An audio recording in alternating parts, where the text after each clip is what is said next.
Indian മഹാസമുദ്രത്തിന്റെ നെഞ്ചു പിളർന്നുകൊണ്ട് മോദി സർക്കാർ ഒരു മഹാനദി പുറത്തെടുത്തപ്പോൾ ഇപ്പുറത്ത് നമ്മുടെ പ്രതിപക്ഷ നേതാവ് രാഹുൽ ഗാന്ധി പവിഴപ്പുറ്റുകൾക്കിടയിൽ മീൻ പിടിക്കാൻ പോയ കഥ നിങ്ങൾ അറിഞ്ഞോ?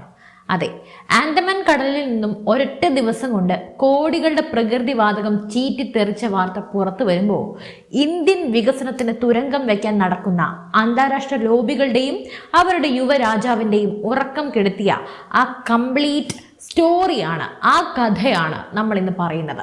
ഭാരതം എപ്പോഴൊക്കെ ലോകത്തിന് മുന്നിൽ തലയുയർത്താൻ നോക്കുന്നോ അപ്പോഴൊക്കെ താക്കോലും എടുത്ത് വികസനം തടയാൻ ഇറങ്ങുന്ന ചില ജന്മങ്ങളുണ്ട് ഈ നാട്ടിൽ.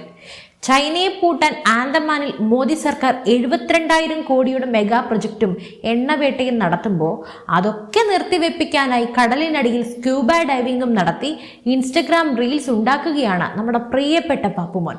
ഓർക്കണം നമ്മുടെ രാജ്യം ഇപ്പോൾ കടന്നു പോകുന്ന അവസ്ഥ. അത് ഓർത്തിട്ടുണ്ടെങ്കിൽ ഈ മനുഷ്യൻ ഇങ്ങനെ കാണിക്കോ? ഇന്ത്യയോട് ഉയർത്തി സഹിക്കാൻ പറ്റാത്ത ചില വിദേശ ശക്തികളുടെ അജണ്ടയല്ലേ ഇവർ ഇവിടെ നടപ്പിലാക്കുന്നത്? കേന്ദ്രമന്ത്രി ഹർദീപ് സിംഗ് പുരി എക്സിലൂടെ ആ മഹാവാർത്ത പങ്കുവച്ചപ്പോൾ തകർന്നടിഞ്ഞത് ആരുടെയൊക്കെ നെഞ്ചാണ്? നമുക്ക് വസ്തുതകളിലേക്ക് വരാം. നമ്മുടെ പൊതുമേഖലാ കമ്പനിയായ ഓയിൽ ഇന്ത്യ ലിമിറ്റഡ് ആൻഡമാൻ കടൽ തീരത്ത് നടത്തിയ പര്യവേഷണം ഒരു ചരിത്ര വിജയമായി ഇപ്പോൾ മാറിയിരിക്കുകയാണ്.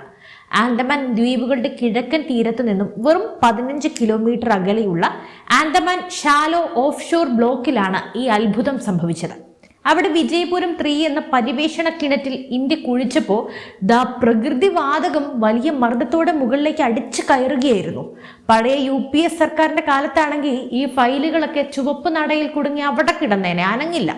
എന്നാൽ ഇത് മോദി സർക്കാരിന്റെ ഓപ്പൺ ഏക്രേജ് ലൈസൻസിംഗ് പോളിസിയാണ്, OALP. അതുകൊണ്ട് തന്നെ ചരടുവല്ലികൾ യാതൊന്നുമില്ലാതെ 355 മീറ്റർ ആഴമുള്ള കടുത്ത കടൽ മേഖലയിൽ ഇന്ത്യ ഡ്രില്ലിംഗ് നടത്തി. കടലിനടിയിൽ വെറും ഉപരിതലത്തിലല്ല കളി. 1900 മീറ്ററിലധികം, അതായത് ഏകദേശം 2 കിലോമീറ്റർ ആഴത്തിലുള്ള ഇയോസീൻ ഫോർമേഷൻ എന്ന അതീവ കഠിനമായ പാറക്കെട്ടുകൾക്കടിയിലേക്കാണ് ഇന്ത്യ തുളച്ചു കയറിയത്. അവിടെ ദ്വാരമിട്ടയുടൻ തന്നെ വലിയ മർദ്ദത്തോടെ ഗ്യാസ് പുറത്തേക്ക് വരാൻ തുടങ്ങി. ഓയിൽ ഇന്ത്യയിലെ മിടുക്കന്മാരായ എഞ്ചിനീയർമാർ ഇതിന്റെ ക്വാളിറ്റിയും കലോറിയും എത്രയുണ്ടെന്ന് പരിശോധിക്കാൻ സാമ്പിളുകൾ എടുത്തു കഴിഞ്ഞിട്ടുണ്ട്. മാത്രമല്ല, ഈ വാതകത്തിന്റെ കൃത്യമായ ഉത്ഭവം മനസ്സിലാക്കാൻ ഐസോട്ടോപ്പ് പഠനങ്ങളും എല്ലാം തന്നെ നടക്കുന്നുണ്ട്. ഇവിടെ നമ്മൾ മനസ്സിലാക്കേണ്ടത് ഇത്രയേ ഉള്ളൂ: ഈ ബ്ലോക്കിൽ കുഴിച്ച 3 കിണറുകളിൽ 2 എണ്ണത്തിലും ഇന്ധന സാന്നിധ്യം ഇപ്പൊ തന്നെ ഉറപ്പിച്ചു കഴിഞ്ഞു. 2025 സെപ്റ്റംബറിൽ വിജയപുരം 2-ലും നമ്മൾ വിജയിച്ചതാണ്. ഈ വാർത്ത വന്നതോടെ ഓയിൽ ഇന്ത്യയുടെ ഓഹരി വില കുതിച്ചുയരുകയും ചെയ്തു. 488.95 രൂപയിലാണ് എത്തിയത്. ഈ ഒരൊറ്റ വർഷം കൊണ്ട് കമ്പനിയുടെ മൂല്യം 14% വർദ്ധിച്ചത്. ഭാരതം സ്വയം പര്യാപ്തതയിലേക്ക് കുതിക്കുകയാണ് എന്ന ചുരുക്കം.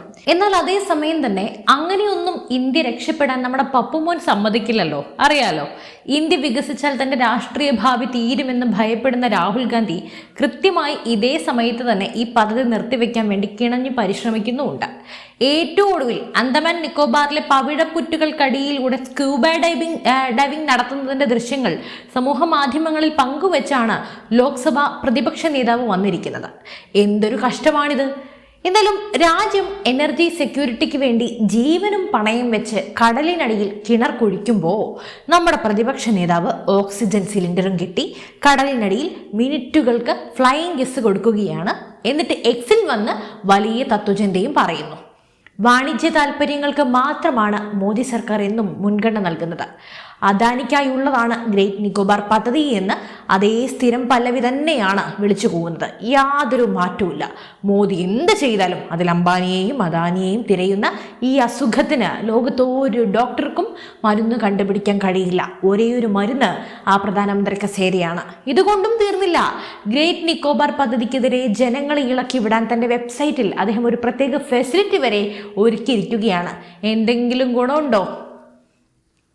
വനാവകാശ നിയമങ്ങൾ ലംഘിച്ച് ഗോത്രവർഗക്കാരുടെ ഭൂമി തട്ടിയെടുക്കുകയാണെന്നും അവിടെ പുനരധിവസിക്കപ്പെട്ട മുൻ സൈനികർ ഉൾപ്പെടെയുള്ളവർക്ക് നഷ്ടപരിഹാരം ലഭിക്കുന്നില്ല എന്നുമാണ് പപ്പുവിന്റെ കണ്ടെത്തൽ.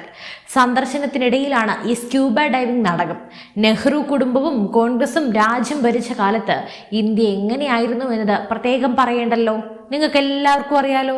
പ്രതിരോധ മേഖലയിൽ ഒരു മൊട്ടുസൂചി പോലും സ്വന്തമായി ഉണ്ടാക്കാൻ സമ്മതിക്കാതെ വിദേശ രാജ്യങ്ങളിൽ നിന്നും കുനിഞ്ഞു നിന്ന് ഞങ്ങൾക്ക് എന്തെങ്കിലും തരണേ എന്ന് നിലവിളിച്ചുകൊണ്ട് ഇറക്കുമതി ചെയ്ത് കമ്മീഷൻ അടിച്ചു ശീലിച്ചവർക്ക് ഇന്ത്യ സ്വന്തം കാലിൽ നിൽക്കുന്നത് കാണുമ്പോൾ നെഞ്ചരിച്ചിൽ ഉണ്ടാകുന്നതൊക്കെ സ്വാഭാവികം മാത്രം. ചുമ്മാതാണോ സോണിയാഗാന്ധിയും മോനും, അതായത് രാഹുൽ ഗാന്ധിയും ചേർന്ന് ഈ നിക്കോബാർ പ്രൊജക്ടിനെ നഖശിഖാന്തം എതിർക്കുന്നത്? ഇവരല്ലെങ്കിലും എന്നെങ്കിലും ഇവിടെ പുരോഗമനത്തിനൊപ്പം നിന്നിട്ടുണ്ടോ?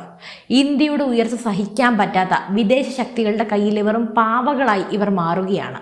അങ്ങനെ ആരെങ്കിലും സംശയിച്ചാൽ ഞാൻ അവരെ ചീത്ത പറഞ്ഞിട്ട് അതേ എന്ന് തന്നെ പറയിപ്പിക്കും. നമുക്ക് പ്രധാനപ്പെട്ട ഒരു കാര്യത്തിലേക്ക് കൂടി വരാം. ഈ അന്തമാൻ ഗ്യാസ് വേട്ട എന്നത് പ്രധാനമന്ത്രി നരേന്ദ്രമോദിയുടെ അതീവ സ്ട്രാറ്റജിക്കായ സമുദ്ര മന്ഥൻ മിഷന്റെ ഒരു ഭാഗമാണ്. ഇന്ത്യയുടെ ഡീപ്പ് വാട്ടർ ഡ്രീം ഈ വൻകിട കളിക്കളത്തിൽ B P shell, Exxon mobile തുടങ്ങിയ ആഗോള എണ്ണ ഭീമന്മാരാണ് ഇന്ത്യക്കൊപ്പം നിൽക്കുന്നത്. മോദി സർക്കാരിന്റെ നയതന്ത്ര വിജയത്തിന്റെ ഏറ്റവും വലിയ തെളിവാണിത്. ഈ മിഷൻ വിജയിച്ചു കഴിഞ്ഞാൽ എന്താണ് സംഭവിക്കാൻ പോകുന്നത് എന്ന് മനസ്സിലാകുമ്പോഴാണ് പ്രതിപക്ഷത്തിന്റെ നെഞ്ചിടിപ്പിന്റെ കാരണം നമുക്ക് വ്യക്തമാവുക. ഒന്നാമത്, ഇറക്കുമതിക്ക് പൂട്ട് വീഴും. നിലവിൽ ഭാരതം തങ്ങളുടെ ആവശ്യത്തിനുള്ള എണ്ണയുടെ 85% വിദേശത്ത് നിന്നാണ് വാങ്ങുന്നത്. അറിയാമല്ലോ അതിൻ്റെ പ്രത്യാഘാതങ്ങൾ എന്താണെന്ന് ഇപ്പോൾ അനുഭവിച്ചു കൊണ്ടിരിക്കുന്നുണ്ടല്ലോ. നമ്മുടെ നികുതി പണത്തിൻ്റെ വലിയൊരു പങ്ക് അറബികൾക്കും വിദേശികൾക്കും കൊടുക്കുകയാണ്. അന്തമാനിൽ നിന്ന് ഗ്യാസും ഓയിലും വാണിജ്യാടിസ്ഥാനത്തിൽ എടുക്കാൻ തുടങ്ങിക്കഴിഞ്ഞാൽ ലക്ഷക്കണക്കിന് കോടി രൂപ ഇന്ത്യയുടെ ഖജനാവിൽ തന്നെ ഇരിക്കും. പിന്നെ ഒരുത്തനെയും ഭയപ്പെടേണ്ട കാര്യമില്ല. വികസനത്തിൻ്റെ വേഗത ഇതിലും ഇരട്ടിയാകും. 2, ഇന്ത്യയിലെ അടുത്ത ഗയാന. അന്തമാൻ ബേസിനിൽ മാത്രം ഏകദേശം 371 ടോയ് എണ്ണ ഗ്യാസ് നിക്ഷേപമുണ്ടെന്നാണ് വിദഗ്ധർ പറയുന്നത്. ചില അന്താരാഷ്ട്ര ഏജൻസികളുടെ കണക്കനുസരിച്ച് ഇവിടെ 11.6 ബില്യൺ ബാരൽ ക്രൂഡ് ഓയിൽ വരെ കാണാൻ സാധ്യതയുണ്ട്. അതായത് വരും വർഷങ്ങളിൽ ലോകത്തെ എണ്ണ വിപണിയെ നിയന്ത്രിക്കുന്ന ഭീമനായി നമ്മുടെ ഭാരതവും മാറും. പിന്നെ ഒരു ഹോർമുസ് കടലിടുക്കിനെയും ഭയക്കേണ്ടി വരില്ല. പിന്നെ ചൈനയ്ക്കുള്ള സർജിക്കൽ സ്ട്രൈക്ക്. ചൈനയുടെ ഏറ്റവും വലിയ പേടി സ്വപ്നമാണ് മലാക്ക കടലെടുക്ക്. ആൻഡമാൻ മുതൽ ഇന്തോനേഷ്യ വരെയുള്ള ഈ സമുദ്ര ബെൽറ്റിൽ ഇന്ത്യയുടെ സാന്നിധ്യം ശക്തമായി കഴിഞ്ഞ ചൈനയുടെ കപ്പലുകളുടെ നിയന്ത്രണം ഇന്ത്യയുടെ കൈകളിലായിരിക്കും. ഇത് ചൈനയെ ഭയപ്പെടുത്തുന്നുണ്ട്. അപ്പോൾ ചൈനയ്ക്ക് വേണ്ടി ആരാണ് ഇന്ത്യയിൽ വികസന വിരുദ്ധ സമരമൊക്കെ നടത്തുന്നത് എന്ന് ബുദ്ധി ഉള്ളവർക്ക് ഇപ്പം ചിന്തിച്ചാൽ മനസ്സിലാകും. ഇല്ലാത്തവർ ഇനിയും കിടന്ന് കുരയ്ക്കും. അങ്ങനെയുള്ളവരോട് എനിക്കൊന്നും പറയാനില്ല. അടിമ ഓൾവേസ് എ അടിമ. അപ്പൊ സോണിയജിയും രാഹുൽജിയും ഗ്രേറ്റ് നിക്കോബാർ പ്രൊജക്ടിനെ എതിർത്തത് ചുമ്മാതാണോ? അല്ല മോനെ, അതിന് പിന്നിൽ കൃത്യമായ അജണ്ടയുണ്ട്. 72,000 കോടിയുടെ ഭീമൻ തുറമുഖം, ഇന്റർനാഷണൽ എയർപോർട്ട്, സൈനിക താവളം, ടൗൺഷിപ്പ് ഇതൊക്കെ വന്നാൽ ഭാരതം ലോകശക്തിയാകും. എന്നാൽ ഉടനെ തന്നെ വിദേശ ഫണ്ടിങ് വാങ്ങുന്ന ചില പരിസ്ഥിതി സംഘടനകൾ ഇറങ്ങി, അയ്യോ 8 ലക്ഷം മരം വെട്ടണം, ഷോംപെയിൻ ഗോത്രക്കാർ പാവങ്ങളാണ്, സുനാമി വന്ന ഒലിച്ചു പോകൂ എന്നൊക്കെ പറഞ്ഞ് കരച്ചിലോട് കരച്ചിൽ. ഇതേ പരിസ്ഥിതിവാദമാണ് രാഹുൽ ഗാന്ധി ഏറ്റുപിടിച്ചത്. എന്നാൽ ഇപ്പോൾ ഇതാ ആൻഡമാനിൽ ഗ്യാസ് നിധി കിട്ടിയിരിക്കുന്നു. കളി പൂർണ്ണമായും മാറി. ഒരു ഭാഗത്ത് വികസന വിരുദ്ധർ കാട് വെട്ടരുതെന്ന് പറയുമ്പോൾ മറുഭാഗത്ത് മോദി സർക്കാർ രാജ്യത്തിൻ്റെ ഊർജ്ജ സുരക്ഷ, ചൈനയ്ക്ക് തക്കതായ മറുപടി എന്ന ദേശീയ നയവുമായി മുന്നോട്ട് പോകുന്നു. ഈ ഗ്യാസ് കണ്ടെത്തിയതോടെ ഈ ദ്വീപുകൾ വെറും രാഹുൽ ഗാന്ധിക്ക് സ്ക്യൂബ ഡൈവിംഗ് നടത്താനുള്ള പിക്നിക് സ്പോട്ട് അല്ലടാ, ഇത് ഇന്ത്യയുടെ ഭാവിയാണടാ എന്ന് ഭാരതത്തിലെ സാധാരണ ജനങ്ങൾ വിളിച്ചു പറഞ്ഞു തുടങ്ങിക്കഴിഞ്ഞു. ഇതിനിടയിലും ചില ലെഫ്റ്റ് ലിബറൽ ബുദ്ധിജീവികളൊക്കെ സോഷ്യൽ മീഡിയയിൽ വൻ ഘോരഘോര പ്രസംഗം നടത്തുന്നുണ്ട്. അവരോടൊന്നും പറയാനില്ല, അവിടെ ഇരുന്ന് കരയട്ടെ. ഇതും അംബാനി കൊണ്ടാവും, നമുക്കെന്താ ഗുണം, പെട്രോൾ വില കുറയോ എന്നൊക്കെ ഇവരുടെയൊക്കെ ഒരൊറ്റ കാര്യമേ പറയാനുള്ളൂ. UPA ഭരണകാലത്ത് കൽക്കരിയും സ്പെക്ട്രവും വരെ അഴിമതി നടത്തി മുക്കിയവർക്ക് രാജ്യം സ്വന്തമായി വിഭവങ്ങളൊക്കെ കണ്ടെത്തി വളരുന്നത് കാണുമ്പോൾ അപ്പോൾ ഉണ്ടാകുന്നൊരു കുശുമ്പാണത്. ആ രോഗത്തിന് ഇവിടെ മരുന്നില്ല. തീർച്ചയായും ഇതൊരു വലിയ ആഴക്കടൽ പ്രൊജക്റ്റാണ്. ഇതിൻ്റെ കൊമേഴ്ഷ്യൽ സാധ്യതകൾ പൂർണ്ണമായി വിലയിരുത്താനും ഗ്യാസ് എടുത്ത് തുടങ്ങാനും ഒരു 5 മുതൽ 7 വർഷം വരെ സമയമെടുക്കും. നിക്കോബാർ പ്രൊജക്ടിനെ കോടതി കയറ്റിയതുപോലെ വികസന വിരുദ്ധ ലോബികൾ ഇതിനെയും തടയാൻ നോക്കും. പക്ഷേ മുന്നിൽ നയിക്കുന്നത് നരേന്ദ്രമോദിയാണ്. തടസ്സങ്ങൾ എത്രയൊക്കെ ഉണ്ടായാലും അതിനെയൊക്കെ വെട്ടിനിരത്തി തവിടുപൊടിയാക്കി ഭാരതം മുന്നോട്ട് തന്നെ പോകും. ഗയാന 2015 എണ്ണ കണ്ടുപിടിച്ച് ഇന്ന് ലോകത്തെ ഏറ്റവും സ്പീഡിൽ വളരുന്ന രാജ്യമാണെങ്കിൽ ഭാരതം അതിലും വലിയ വളർച്ചയാണ് വരാൻ പോകുന്നത്. നമുക്കതിനായി കാത്തിരിക്കാം. അന്തമാൻ ഇനി വെറും ഹണിമൂൺ ഡെസ്റ്റിനേഷനോ ടൂറിസ്റ്റ് കേന്ദ്രമോ അല്ല, ഇത് ഭാരതത്തിൻ്റെ പുതിയ ദുബായ് ആകാൻ പോകുന്ന സ്വർണ്ണഭൂമിയാണ്.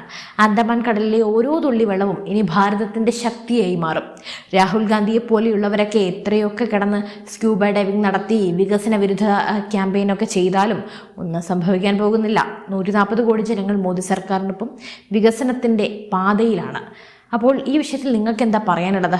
ഈ ഒരു വികസനത്തിന് നിങ്ങൾ എങ്ങനെ നോക്കിക്കാണുന്നു? തീർച്ചയായും നിങ്ങളുടെ അഭിപ്രായങ്ങൾ താഴെ കമൻറ്റ് ചെയ്യൂ. മറ്റു വിഷയമായി വീണ്ടും കാണാം. നന്ദി.